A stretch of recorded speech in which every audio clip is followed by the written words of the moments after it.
Purdue 109, Eastern Illinois 62. A tale of two games. There's what I heard in the first 10 minutes of this game, and then what I saw in the final 30 minutes of this game. And I say heard affectionately because hand up, accountability hour here. I was going to my parents for a Thanksgiving Friday morning here and was traveling, making the drive while this game started and just didn't watch it. Assumed like, oh, I'll catch up on shit later. I'll come back to it. Purdue's going to beat these guys by 50. Come to find out, it was really ugly early. They had like, I want to say like six or seven turnovers in the first 10 minutes. hmm Purdue was shooting 60% from the floor and only up four on Eastern Illinois, which as a box score reader, I was very confused by that. I flipped the game on midway through the first half, and from then on, they were spectacular. Over the next 20 minutes of the game, they scored 60 points. They held Eastern Illinois to 18 points, extending this lead out to what it ended as a 47-point win. I did go back. You can watch the cut ups of there's those YouTube accounts that will cut up game footage and show you every bucket. So I have seen the buckets from the first 10 minutes of this game, and I am now aware that they were just having some turnover issues. That's about all this was. But 109 points from the number one offense in the sport, living up to their name on a sleepy, hungover Thanksgiving Friday cart. Did you like what you saw in general from Purdue in this blowout win? Yeah, I did. Especially because like we talked about this game being kind of a feel-good spot for some players. And I thought they got a really good game from Jakari in this one. He was 5 8 from the field, gave you 6 rebounds in 25 minutes, 12 points. Daniel Jacobson, good on you, brother. 18 minutes, 24 points, 8 from 8 from the field, 8 of 9 from the line. Also pitched in 9 rebounds as well. I just think this was a game where, watching the start of it, it looked like a 12 o'clock tip on Black Friday, the day after the game. It felt like that. It looked like that. There was just kind of just weird, I just ate turkey-ish kind of turnovers. But then outside of that, once things got rolling, they just got rolling, right? And they scored 109 points in this game. No one played more than 25 minutes, I believe. I mean, the starters, you got 17 from Clough, 20 from Trey Kaufman, Ren, 23 from Braden, 23 from Fletch, 21 from CJ. I just thought it was a game where, you got everyone involved, everyone got to play. And, we pointed out the feel-good game for a guy like Jakari Harris who needs to feel better about himself. And I feel like you got that in this game, as well as some other, pretty good bench performances. I would say Jack Benter made some shots. I'm trying to see how many bench points they had. They had 57 bench points in this game. Crazy. That's crazy, actually. Yeah. Yeah, Purdue finished the night with nine different players playing between 17 and 24 minutes. Nobody played more. Nobody or excuse me, 25 minutes. Jakari led the team in minutes, which does lead me to believe someone involved in Purdue's operation watched our preview in which we said the number one thing we would want is just get Jakari going Yeah. because Jakari Harris led this team in minutes. And that led to him getting 12 points on 8 shot attempts, 6 rebounds, 2 assists, 3 steals. It was a good Jakari night. It was great to see that happen. Hopefully, this is some positive momentum for him to build off of, and he starts to give these types of performances in tandem with a good CJ Cox game and maybe a good Omer Meyer game. And we feel even better about the shooting guard position here for this Purdue team. But no, all in all, it's really hard to complain. I think the turnovers early felt like pure hungover slop from what I heard and saw. Like in real time, that's what Purdue fans were telling me it was. And then when I went back and watched the footage of it, it was just like, oh, yeah, they're just flat. That's all this is. And they tightened it up very, very easily around the 10-minute mark. And from there, just absolutely rolled this team. Everybody making shots. Braden with 10 assists to 1 turnover. Braden only attempted 4 shots in this game, finished with 5 points and 10 assists. So here we go. Listen, I love feel good. I love feel good. I watched Bennett Sturts have a 97% usage rate and play 40 minutes against everybody. All I'm saying is other players get left in there to pad those stats against teams like Eastern Illinois. I wouldn't mind a guy. I mean, I know Braden was a little bit sleepy, but I'm saying we got a National Player of the Year race going on here, and I know that other National Player of the Year candidates are playing like 30 against Eastern Illinois. Yeah, I think I have a realization. It's about title. It's not about National Player of the Year. He really doesn't give a damn. Yeah. And that's the best thing for Purdue. And low key, that probably like because he says that to us, and we're like, okay, right. So humble, so Yeah, well, unselfish, God, you're so humble, King. so Wow, cool. please pick up your crown. End recording. So like, dog, come on. Come on, like Like, fuck that, right? Like, we come on now. No, I think it actually might be that approach. yeah, there's just a lot of players his caliber that would show up to a game like this, knowing Purdue's going to win, knowing there's not much you can get out of it, and use this as an opportunity to have a great individual game, get your numbers back where they need to be. Braden either really is unaware of all that or just doesn't care, because it looked like Braden's approach in this game was, let me get Jakari going. Let me get Jack going. Let me get DJ to have a career game. Like I am perfectly content to win by 40 and have that happen. Speaks to who he is as a player. I think it's very real. It does inevitably mean this. I do think it's time to start changing the conversation about the National Player of the Year favorite. Hmm. He just can't win it with these numbers. Yeah. And that I hope he wins National Player of the Year. That's what I'm rooting for. But like he's got two games in his last three where he scored 5 points. Hmm. He's got 3 games this season through 7 games with 6 or less points. He shot 4 times. Right. And it's amazing. It's amazing. But he's still giving great performances. Don't get me wrong. But I just like the thing that's very clear, the version of Braden Smith they needed last year, they just don't need anymore. Hmm. It's not him. It's not any like this is what is best for Purdue is get everybody else going. There are so many good, talented players on this team now that the version we thought we might see of like, 20 points a night from Braden mixed with the passing is just not necessary. And honestly, not even is it not necessary, it would be worse for Purdue if that's what they were trying to do. If they were trying to have people watch Braden go hunt his contested fadeaways. Like he can make them. I love watching him go for them. I miss him shooting 7 of those a game because it's aesthetically pleasing ball. But it's not as good as like a wide open three that Braden's creating for somebody else. So right now, this offense is operating at such a high level. It's literally pacing to, I think, like shatter Ken Palm records for best offense ever. And he's on track for the record. All these things it just isn't going to add up to the individual award that we kind of hoped it would unless the scoring becomes a more regular part of this. So, I guess regardless of what we want to have happen, do you think it is going to happen? Because I would point at this through the 7 games, his two biggest scoring nights were two of the biggest games on the schedule. Hmm. Well, I guess he only had 10 against Texas Tech, but he just felt more aggressive in that game when he was on the court. And then Alabama, he had 29 and was out to kill. So, what do you think this looks like shot distribution wise from Braden once we get to like February and March? So I think here's the thing that still gives me hope for that race. Big Ten's nasty. Yeah. Big Ten's nasty. They're gonna 4 shot Braden's not gonna get it done.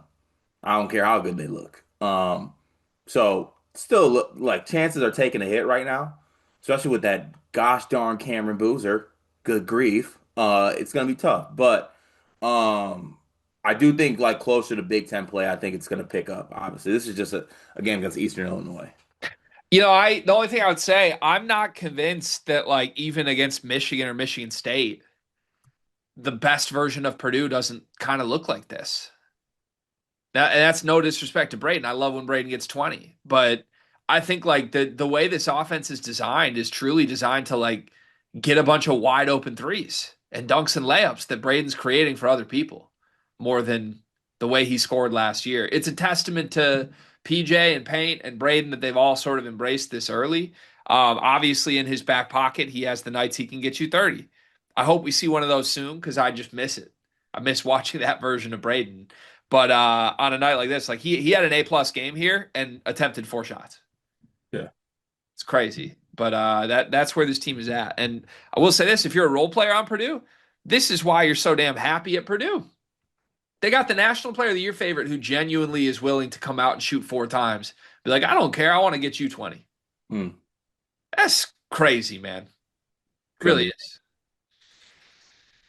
could not be me. I just had to let that breathe for a minute because it really is. Daniel Jacobson. This was the first wow game of Daniel Jacobson's career. He's had moments, he's had flashes, he's had plays. He has not had an 18-minute full game performance anywhere close to this. 24 points, 8 for 9 from the free throw line, 9 rebounds. He had 4 more rebounds than Oscar Clough in the same amount of minutes. He had 6 blocks. This was an everything game from Daniel Jacobson. How repeatable is this performance? Um, so the reason I'm saying it's not repeatable only because I think everything he did in this game, I think Daniel Jacobson can do, right? I don't know if that's repeatable or not, but he didn't do anything where I'm just like, oh, that's not happening again. I think he has that in his game. I also think that I want to say the tallest player that Eastern Illinois started was 6'8". 6'7".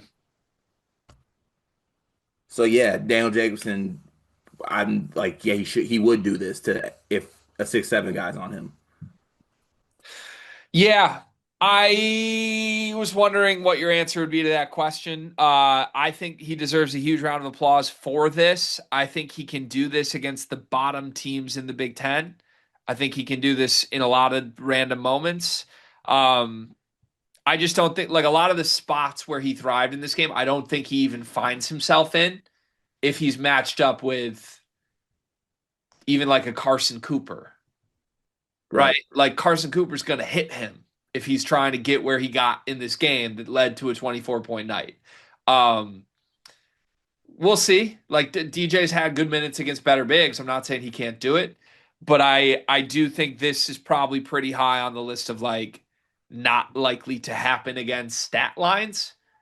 Like he could play good. I think this type of performance against a Michigan or an Illinois or a Michigan State front court is probably like 12 and 6 and 2 blocks, Right. which is amazing. But Which would be a good performance for him. It's just not. It ain't this. yeah, and then this got so prolific and loud because they had no answer, man. They were looking up like there's a whole human being between the top of my head and yours.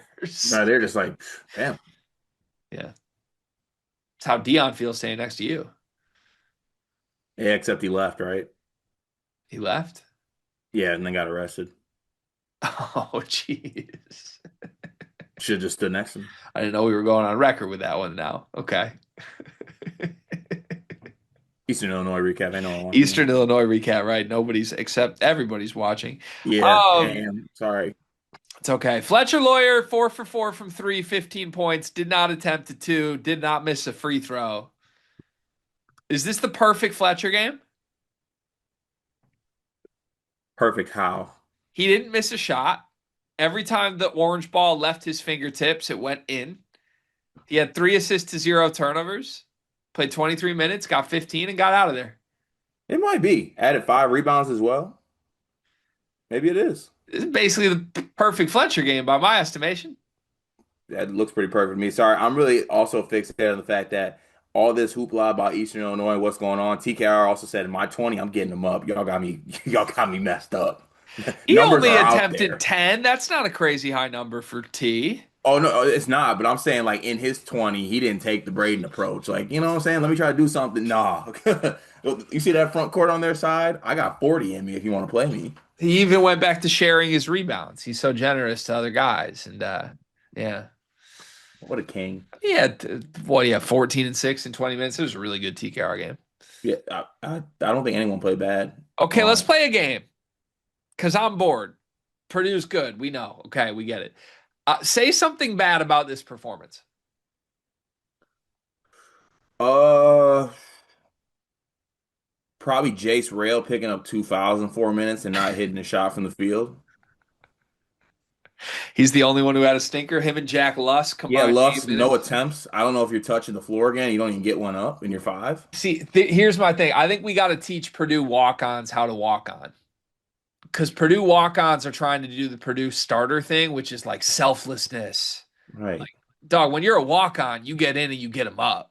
Right. Like no attempts. Like I mean, shot the air and fine. 2 and 6 minutes. That's the way to approach things. But like you got to get one up. Right. So yeah, that's the only negative. Right. Yeah, I feel like I don't know. I feel like you want your walk-ons to have Viagra in them, you know? Huh?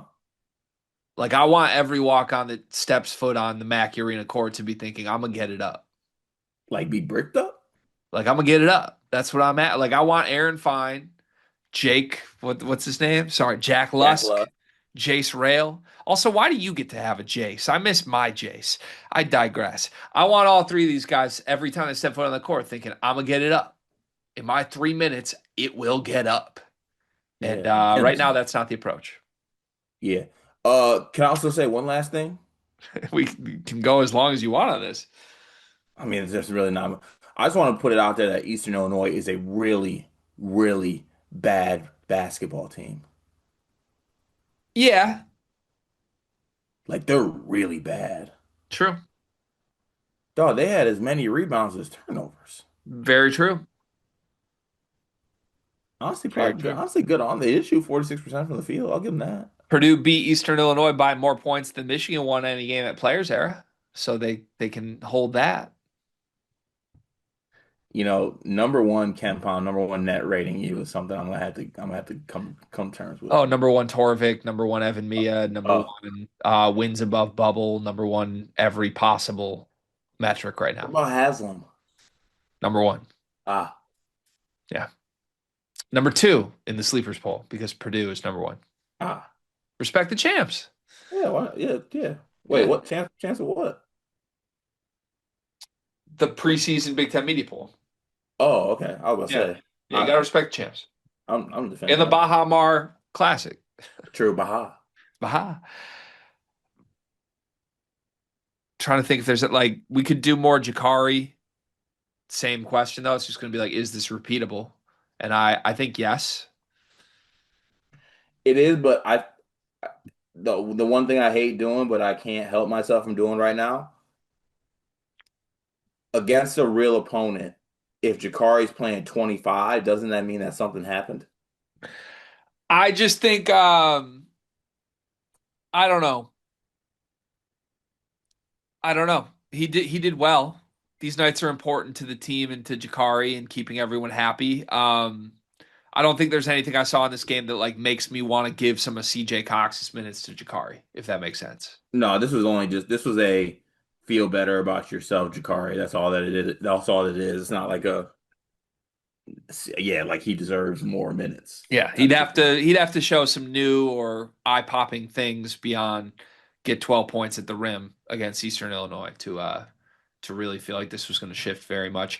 Omer, any thoughts on his performance? Did get double figures again here. 3 assists to 1 turnover, 2 steals. Um, this is becoming more consistent, I would say. This is 3 of the last 4 games that Omer's been in double figures without playing more than 23 minutes in a game. Yeah, he's gonna just keep on getting comfortable, I think. And it's a good thing for Purdue. That's what this is. He's just getting a little more comfortable every game. Yeah, I think he's getting a little more comfortable every game. Yeah. Okay. That's all it is. I can see it. I think people should be really afraid of Omer Why? because I don't think Omer's playing all that well yet. That's like I say. He's working his way in. He's not playing all that well yet, and he's still playing. You know, Yeah. like So he's shooting 32% from three card. yeah, in conclusion, Purdue's good. But I think there's going to be a like turning point moment with Omer this season where it's like, whoa, whoa, whoa, wait a second. Is it against you? Could be. Won't be surprised if it comes at any point. I just think like he's only got to the free throw line 4 times. He made half of them. He's shooting 32% from three. He's turning it over at a pretty high clip. Only one in this game, but I it's just this is not the best version of Homer. And that's not meant as a diss because I'm really impressed with Homer right now. Like Hmm. he's already made more impact than I think people were speculating in the first week of the season that he would all year. Hmm. So I'm very happy with where his role is. I think I want people to step back and realize this could still get a lot better from him. And when Yeah. it Oh, yeah. does, it makes him so much scarier. Right. And I think as far as looking at bench pieces, that's who I'm kind of focused on. Right. Yep. Like I just think that, Clough and TKR, you want Jacobson to be like a spot minute guy. I think that Omer is going to end up being like an extension of the starting lineup type player. Yeah. Okay.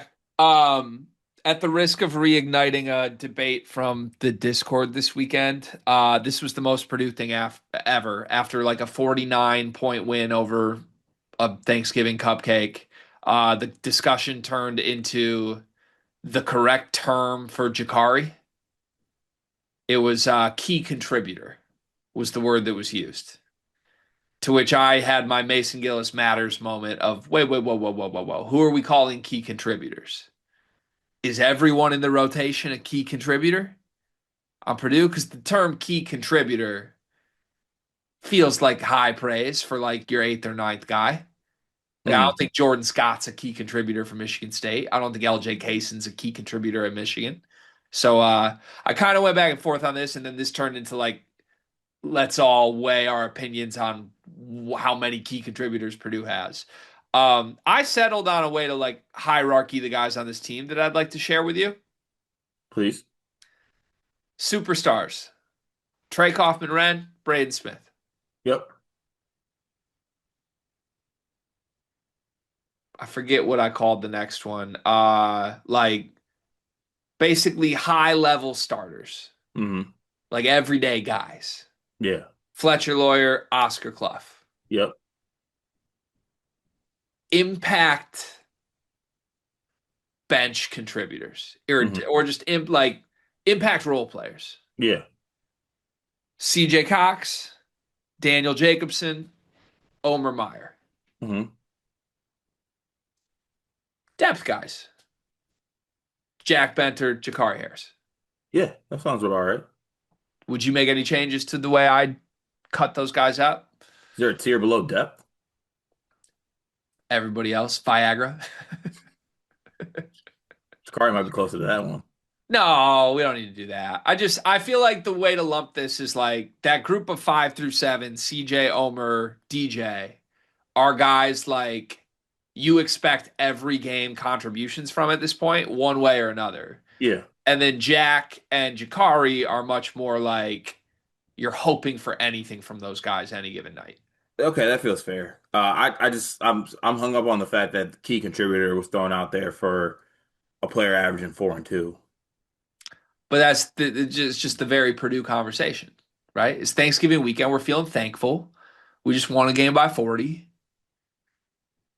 Mackie vibes are flowing. I bet one of those IPAs was cracked by Yeah. somebody's grandpa. Like, Yeah. let's I figure guess. out the correct term for our ninth best player. I mean, yeah, it's something that had to be settled, I guess. I was honestly in limbo about where he fell. I'm glad we could just define it now. Now I feel secure. You know that Ken Palm has a way to do this inherently baked into his entire algorithm, right? Oh, like the key contributor thing. Major contributors, significant contributors, role players, and limited roles. Could I read you Ken Palm's way of framing it? I'd also like Jakari Harris player comps too, if you have a chance. I would love to. Okay, so major contributors: Braden Smith and Trey Coffin-Renn.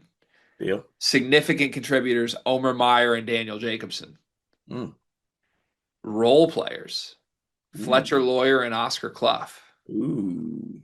Limited roles: CJ Cox, Jack Benter, Jakari Harris, Liam Murphy.